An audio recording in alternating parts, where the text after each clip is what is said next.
Selamat malam teman-teman. Kembali lagi dengan saya Mama Gisel. Mau sharing ya tentunya kepada teman-teman. Semoga apa yang saya sharingkan berguna, bermanfaat buat teman-teman, sehingga teman-teman juga terus semangat dalam menjalani hidup. Dan saya berdoa semoga teman-teman yang nonton selalu sehat, bahagia. Ya, kali ini saya mau sharing tapi bukan pengalaman saya. Nah, tema hari ini saya mau sharing tentang apakah anxiety itu bisa sembuh tanpa obat psikiater. Nah, saya sendiri memang dibantu dengan obat psikiater ya. Jadi saya nggak sharing tentang pengalaman saya, tapi saya mau sharing pengalaman teman seperjuangan saya yang sama-sama mengalami anxiety. Nah, bedanya dia ngalamin duluan, jadi dia anxiety duluan, sembuh duluan. Akhirnya dia yang menguatkan saya, yang memotivasi saya. Jadi memang Tuhan itu punya rencana ya. Saya dengan dia, saya sebut saja dia A ya. Si A ini dengan saya itu yakin banget Tuhan punya rencana indah. Nah, kenapa dia mengalami anxiety? Ternyata dia dipakai Tuhan untuk menguatkan saya. Jadi kita berdua itu deket banget gitu. Jadi dia selalu menguatkan saya ketika saya kambuh, anxiety, panic attack dan lain sebagainya. Nah, sekarang saya yang sudah sembuh, puji Tuhan, 90% lah ya. Saya juga dipakai Tuhan untuk menguatkan teman-teman, memotivasi teman-teman, menyemangati teman-teman. Saya juga berharap teman-teman nanti sudah membaik, teman-teman yang sudah sembuh bisa juga menjadi berkat, menguatkan teman-teman yang lainnya. Jadi ibaratnya melakukan kebaikan dari urutan saling kayak rantai, saling hubungan, saling berkaitan gitu. Jadi semua itu melakukan kebaikan. Aduh, dunia serasa indah ya kalau semua melakukan kebaikan. Itu sih harapan saya. Saya memulai sharing ini juga berharap bisa menjadi berkat, menolong orang-orang, dan berharap juga teman-teman yang sudah sembuh juga bisa menjadi berkat dan menolong orang-orang gitu. Oke, saya akan bercerita ya. Ada yang bertanya, sebenarnya anxiety itu bisa sembuh gak sih tanpa obat psikiater? Karena rata-rata orang banyak yang mengkonsumsi obat psikiater. Karena jujur, sudah gak tahan ya. Kalau saya sendiri, saya udah gak tahan. Dan saya udah gak tahu harus bagaimana gitu. Obat medis tidak bisa membantu gitu kan. Untuk mengontrol pikiran dan lain sebagainya itu gak gampang. Jadi otomatis waktu itu saya memang mencari dokter psikiater yang membantu saya dengan obat. Memang obat itu bukan nomor satu ya. Yang membantu kita sembuh itu tetap kita sendiri, pikiran yang dikontrol oleh kita sendiri. Yang kedua baru obat. Jadi ibaratnya gini teman-teman, kita ibarat kolam yang sudah kering, yang tidak ada airnya. Gimana cara isi penuhnya? Kita mengontrol pikiran kita, mengisi segala sesuatu yang positif. Ibaratnya kita punya lubang di satu kolam itu yang kasih air, untuk isi air. Satu lubang pasti lebih lambat dibanding dua lubang. Nah, lubang yang satu ibaratnya adalah obatnya dokter psikiater. Jadi ada dua lubang yang mengisi kolam itu. Otomatis pasti lebih cepat penuh, benar nggak teman-teman? Ya sama kayak penyakit kita, kalau kita dibantu obat ya pasti lebih cepat sambil kita mengontrol pikiran. Tapi ada teman-teman sembuh tanpa obat psikiater, itu hebat sih. Saya kagum banget sama teman saya yang si A ini. Dia salah satu yang saya ketemu sembuh dari anxiety dia tanpa obat psikiater. Nah, gimana caranya? Saya akan kupas semua cara-cara dia. Jadi saya udah tanya semuanya, saya mau sharing ke teman-teman. Nah, dia nggak mau di interview gitu, masuk video, nggak mau dia. Jadi saya yang sharing aja. Sebelumnya saya akan ceritakan gimana sih dia bisa anxiety. Jadi teman-teman, dia itu anxiety saja. Jadi tidak ada GERD. Jadi dia tidak ada keluhan asam lambung, tidak ada keluhan GERD, gas yang banyak, nggak ada. Jadi dia benar-benar murni anxiety, ketakutan dan kecemasan berlebih. Nah, untuk orang-orang yang mengalami anxiety itu biasanya orang-orang yang perfeksionis, orang-orang yang ambisinya besar, orang-orang yang punya planning perencanaan hidup yang matang. Jadi yang punya cita-cita target gitu loh.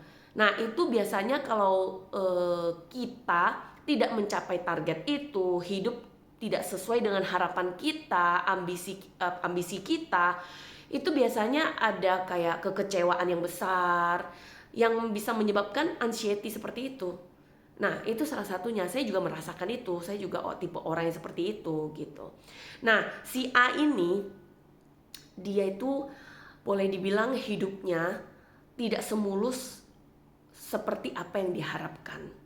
Nah, banyak banget penyebab-penyebab dia mengalami anxiety. Jadi yang pertama, dia memiliki beban hidup yang besar, dimana kan awalnya untuk masalah ekonomi, keuangan itu memang belum sesuai ekspektasi dia gitu. Jadi kadang defisit, kadang cukup gitu. Jadi yang namanya seorang istri ya, dia kan si A ini cewek ya. Seorang istri kan mengelola keuangan ya, dimana dia harus bayar listrik, bayar kebutuhan anak dan lain-lain. Kalau defisit tiap bulan gimana? Untuk tipe orang yang seperti kita yang punya ambisi, yang punya planning target hidup yang lebih tinggi dan lain sebagainya. Kalau orang yang nyantai sih ya asal bisa makan, jalani hidup dengan syukur, ya udah itu nggak masalah. Tapi orang-orang seperti kita itu tiap bulan itu kayak punya kecemasan gitu. Aduh kurang gitu. Tapi di saat itu dia belum mengalami anxiety, dia cuma mengalami yang namanya tiap akhir bulan aduh pusing, stres untuk ngurus keuangan gitu. Itu yang pertama. Jadi alasan-alasan penyebab-penyebab ini menumpuk lama-lama ya. Itu yang menyebabkan anxiety. Yang kedua, tekanan dari orang tua. Jadi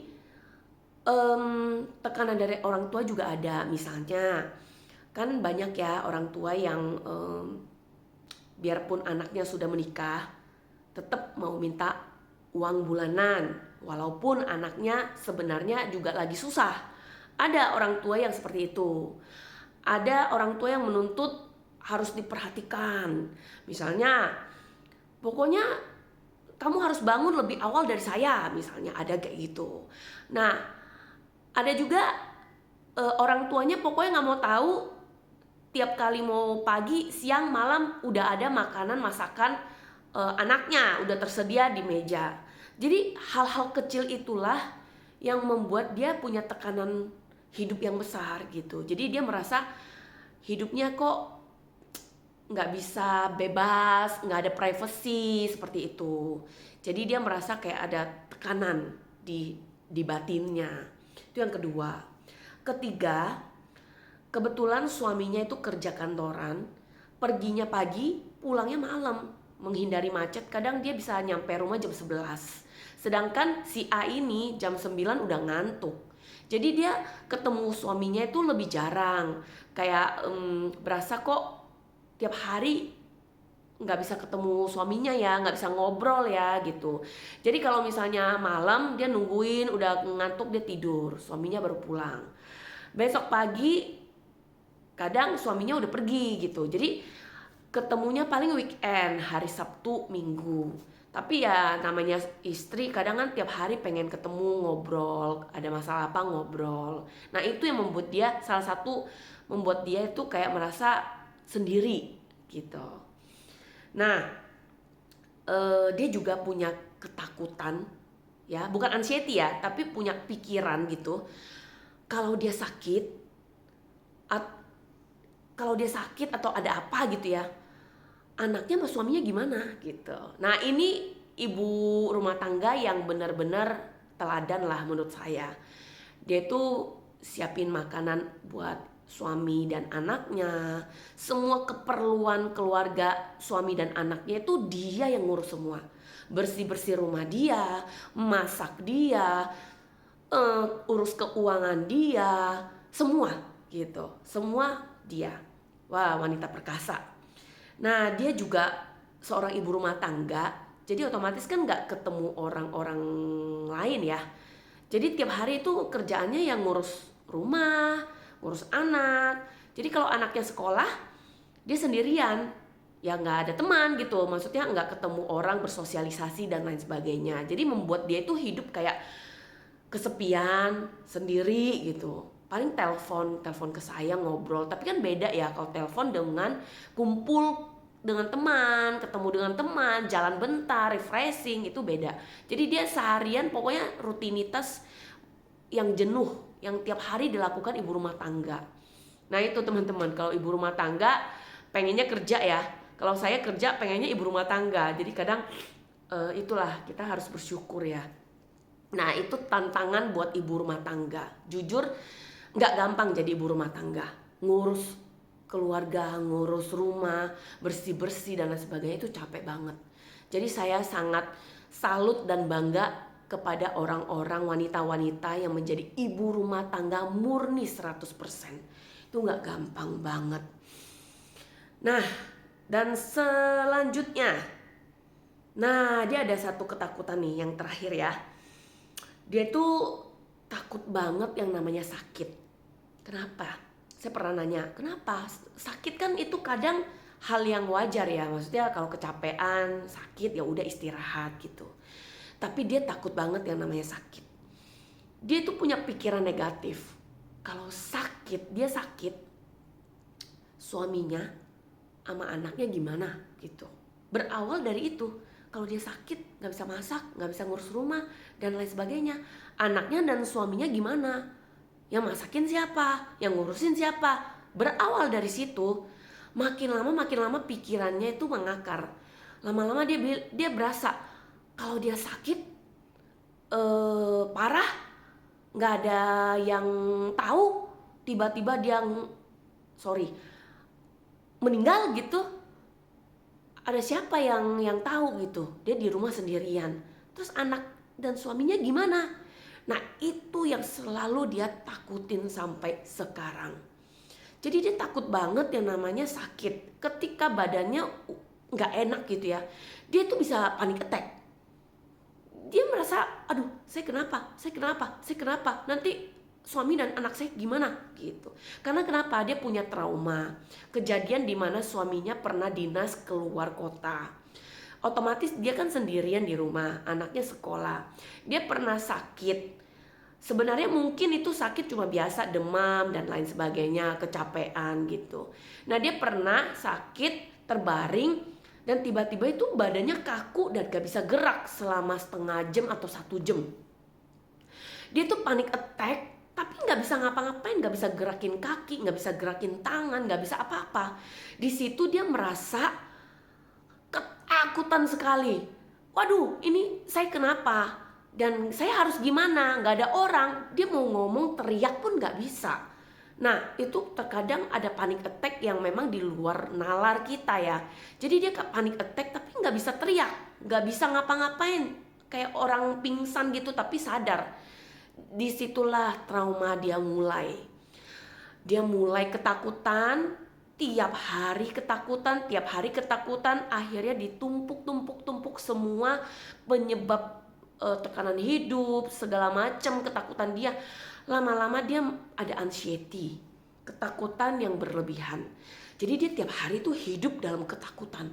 Nanti tiba-tiba dengar orang sakit, dia panic attack. Ada temennya sakit, teman-temannya ngajak jengukin ke rumah sakit, dia udah panic attack. Dia lihat alat tensi, panic attack.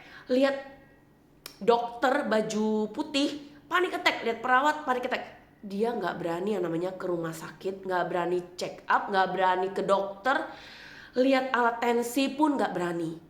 Itu ketakutan yang menurut saya ya udah bener-bener yang nggak masuk akal, dan dia sendiri pun kesel gitu. Kenapa saya bisa begitu gitu? Sampai waktu zamannya pandemi, dia mau vaksin aja, dia panik attack karena dia lihat dokternya pakai baju putih, bawa suntik, bawa alat tensi. Dia udah panik attack. Langsung tekanan darahnya naik sampai 200-an. Udah dia panik attack tiap hari. Nah, bersyukurnya dia itu cari berbagai cara untuk sembuh, dan dia sadari dia nggak mau seterusnya begini, hidup seperti ini gitu. Waktu itu dia tidak nyari dokter psikiater. Kenapa? Karena dia lihat alat tensi aja takut, apalagi ke dokter. Jadi otomatis dia nggak berani yang namanya ke dokter. Nah, itu yang menyebabkan dia tuh tidak ke dokter psikiater. Nah, sempet tuh waktu kejadian saya sempet nyaranin, ayo ke dokter psikiater aja apa ya, saya bilang gitu. Tapi kok aneh ya, kayak kesannya kita gila gitu ya, saya bilang ke dia. Waktu itu saya juga nggak terlalu suka ya dengan ke dokter psikiater waktu itu. Saya kan nggak ngalamin anxiety waktu itu kan, belum. Nah, dia nggak mau. Saya bilang dia panik attack kalau ke rumah sakit. Ya udah, akhirnya dia pakai cara dia sendiri. Nah, teman-teman, cara-cara dia itu simple, tapi memang nggak instan. Lama juga. Dia mengalami ini kurang lebih 1,5 tahun. 8 bulan dia ke dokter, paksain diri ke dokter internis. Ternyata ketahuan juga dari tekanan hidup dan stres lain sebagainya, dia ada tiroid gitu. Tapi sebenarnya hasil tes tiroidnya itu nggak tinggi gitu, dan nggak menyebabkan sampai jantung berdebar-debar dan lain sebagainya. Yang menyebabkan dia terlalu debar-debar sampai panik attack dan lain sebagainya itu pikiran dia. Nah, jadi ya udah, akhirnya dia konsumsi obat tiroid gitu selama 8 bulan. 8 bulan akhirnya dia berhenti sendiri karena dia merasa pikiran dia yang mengganggu dia sebenarnya. Akhirnya dia pakai cara-cara dia. Nah, yang pertama, dia selalu cerita ke saya waktu saya mengalami anxiety. Dia kan kuatin saya. Jadi dia yang kasih tahu saya tips-tipsnya untuk menghilangkan anxiety. Pertama, tiap kali bangun tidur, dia selalu senyum. Padahal dia bilang, saya nggak bisa senyum. Saya udah bangun langsung kayak ketakutan. Aduh, senyum udah kayak gimana sih? Tapi dia paksain. Dia selalu bangun tidur senyum. Terima kasih ya Tuhan, saya masih dikasih nafas kehidupan. Nah, itu pertama. Habis itu dia turun dari ranjang, dia selalu apa? Cari kaca, lihat muka dia sendiri. Dia bilang dia selalu ngomong ke diri dia sendiri, pegang dadanya, senyum sambil ngomong, saya baik-baik saja, saya tidak apa-apa. Saya yakin hari ini saya akan happy gitu. Padahal nggak happy, padahal dia nggak baik-baik saja, tapi dia paksain ngomong itu untuk kayak apa ya, menstimulus otaknya agar kasih tahu ke badannya itu happy gitu loh, dan baik-baik saja gitu. Itu yang kedua. Ketiga, habis itu dia pasti doa.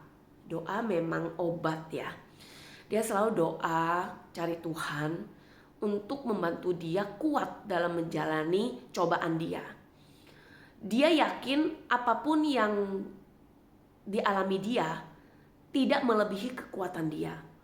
Tuhan pasti pegang tangannya, dia yakin banget itu. Jadi dia selalu meyakinkan diri dia sendiri. Waktu takut dia juga yakinin, walaupun kadang ragu, kadang gitu. Nah, itu yang ketiga, doa. Nah, satu lagi, nah ini selanjutnya saya lakuin juga tiap saat. Selalu baca kata-kata yang memotivasi di Instagram.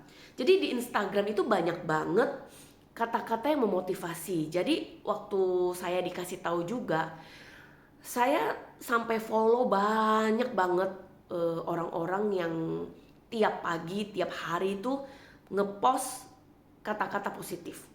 banyak banget. Itu membantu. Jadi ketika ketakutan datang, baca, cari kata-kata positif, itu bisa tiba-tiba kayak, oh iya ya, saya harus bersyukur, atau saya ada Tuhan yang gak mungkin jahatin anaknya. Tuhan gak mungkin jahatin kita. Dia mau bentuk kita, dia mau proses kita menjadi manusia yang lebih hebat lagi. Misalnya kita lagi sengsara nih, ketakutan, sakit dan lain sebagainya. Oh, kita diproses, diuji untuk menang agar kita naik level, naik kelas. Iman kita bisa lebih tinggi gitu. Jadi banyak sekali kata-kata positif di Instagram yang bisa kita baca setiap saat yang membantu kita lebih kuat gitu. Selanjutnya, dia juga bilang dia kan sendirian di rumah. Jadi gak ada teman. Temannya apa? Lagu. Jadi dia tiap saat setel lagu rohani. Terserah teman-teman, mungkin teman-teman beda. Ada yang seneng lagu jazz, ada yang seneng lagu pop, ada yang seneng lagu yang semangat-semangat. Terserah teman-teman. Nyalain lagu yang teman-teman berasa lebih enak, lebih tenang, lebih dikuatkan gitu. Nah, kalau si A ini dia selalu nyalain lagu-lagu yang menguatkan dia. Dia cari lagu-lagu yang sesuai dengan kondisi dia saat itu gitu. Jadi misalnya dia lagi sakit, anxiety, ketakutan, dia cari lagu-lagu yang lagu tentang ketenangan hati dan lain sebagainya ya. Dan selanjutnya dia sering curhat ke orang-orang yang mengerti dan bisa menguatkan dia. Kebetulan dia curhat ke satu temennya. Dia bilang satu temennya itu memang sudah pernah melewati yang namanya badai kehidupan. Ekonominya dulu pernah bangkrut, sama mertua juga pernah sampai dijahatin, suaminya dulu pernah ditipu, suaminya pernah hampir meninggal dan lain sebagainya. Jadi temannya ini udah pernah melalui badai kehidupan. Jadi dia benar-benar sudah dewasa gitu. Dewasa dalam arti secara rohani, secara kehidupan dia udah sangat dewasa. Jadi si A ini curhat ke dia, jadi dia dimotivasi sama temennya itu gitu. Itu membantu dia itu lebih kuat, merasa gak sendirian. Nah, selanjutnya dia belajar berserah. Si A ini dia kan panic attack ya, sering panic attack. Jadi dia selalu belajar untuk berserah. Apapun yang terjadi, terjadilah sesuai kehendak Tuhan. Jadi dia selalu ngomong gitu. Jadi kalau tiap kali panic attack, dia selalu bilang, Tuhan, saya serahin hidup saya ke dalam tangan Tuhan. Jadi apapun yang terjadi, biarlah itu yang Tuhan yang berkehendak gitu. Jadi pelan-pelan dia selalu ngomong gitu. Lama-lama dia merasa kayak lebih tenang. Tapi perlu proses ya, lama sekali. Terus dia belajar satu hal. Sama seperti saya sekarang juga belajar terus. Belajar bersyukur. Jadi apapun kondisi si A, mau ekonominya lagi susah, tekanan dari orang tua, atau keadaan suaminya yang sering kerja lembur dan lain sebagainya, yang apa daya gitu ya, itu semua dia syukuri. Hal kecil apapun dia syukuri. Dia sampai syukuri hal-hal yang tadinya gak kepikiran harus disyukuri gitu. Dulu kan dia mengeluh, waduh kok suami saya itu pulangnya malam ya, saya jarang ketemu ya. Tapi akhirnya dia balikin, dibalik syukur tentang Tuhan, terima kasih ya, Tuhan masih menjaga suami saya walaupun lembur sampai malam, tapi Tuhan masih jaga kesehatan dia, masih kuatin dia untuk mencari nafkah buat keluarga saya. Hal-hal kecil itulah yang membuat dia itu mulai bersyukur. Hal-hal kecil itu diucapin, lama-lama itu dia merasa hatinya plong gitu teman-teman. Itu tips-tips dari dia yang selama ini 1,5 tahun dia lakukan tanpa dibantu obat psikiater, dan akhirnya sembuh. Nah, kalau ditanya dia pernah kambuh gak? Jujur, dia pernah. Dia pernah curhat ke saya juga. Dia kambuh ketika waktu itu Misalnya dia badannya itu tiba-tiba nggak enak, terus dia melihat alat tensi lagi, tiba-tiba dia bisa panic attack. Nah, tapi di saat ketika pikirannya oke, badannya oke, dia lihat alat tensi, dia lihat dokter dan lain sebagainya, dia biasa aja. Jadi terkadang dia bisa bisa kambuh kumat gitu. Tapi dia sudah punya senjatanya, yaitu tips-tips yang tadi. Dia nggak cari dokter psikiater, dia nggak minum obat, tapi dia lakukan dengan syukur, berserah, berdoa dan lain sebagainya yang tadi saya sebutkan, membantu dia untuk tenang. Jadi ketika dia kumat, kambuh, dia lakukan hal itu, sebentar dia reda. Kalau dulu waktu dia belum tahu caranya, dia bisa panik attack seharian tanpa berhenti. Kalau sekarang paling setengah jam, 15 menit gitu, tergantung di saat itu gitu. Kadang dia cerita kadang bisa 15 menit, kadang bisa 30 menit gitu. Tapi itu kan jauh lebih baik ya dibanding dulu seharian gitu. Nah, teman-teman, si A ini bisa. Saya yakin juga teman-teman bisa. Bagi teman-teman khususnya yang mungkin keadaannya sama seperti si A yang takut lihat alat tensi, yang takut ketemu dokter, yang takut ke rumah sakit, boleh pakai tips ini, dicoba saja tanpa ke dokter pun bisa sembuh. Jadi saya yakin teman-teman juga bisa. Semangat ya teman-teman. Pokoknya teman-teman harus yakin bisa sembuh. Itu obat terpenting. Keyakinan, kepercayaan Tuhan pasti sembuhkan kita. Terima kasih teman-teman sudah nonton video saya. Semoga membantu teman-teman. Terus semangat, terus berjuang. Saya tunggu kesembuhan teman-teman. Selamat malam.